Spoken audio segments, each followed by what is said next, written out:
Vous avez occupé plusieurs fonctions d'ordre politique en Suisse, mais aussi à l'ONU.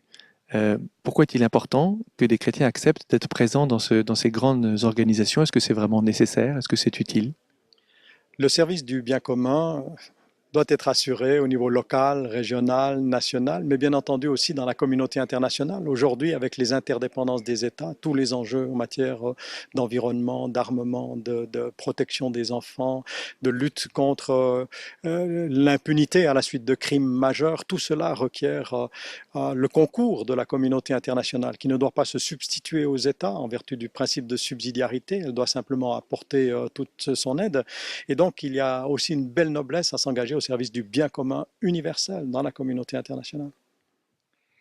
Enfin, est-ce que, en occupant de telles fonctions comme vous l'avez fait, est-ce qu'il est possible de vivre en chrétien? Est-ce qu'on n'est pas obligé de faire des choix? Il y a certainement des situations dans lesquelles on est confronté à un problème de cohérence avec sa foi.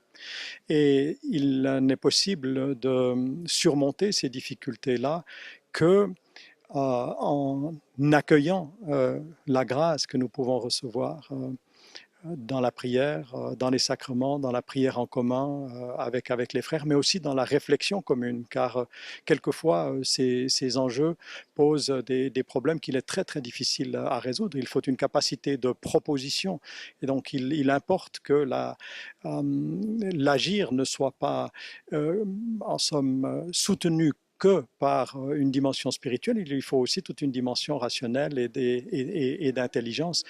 Alors oui, il y a des défis. Oui, parfois ces défis sont insurmontables et il peut arriver qu'il faille en tirer les conséquences et se retirer, mais sinon, il vaut la peine de lutter.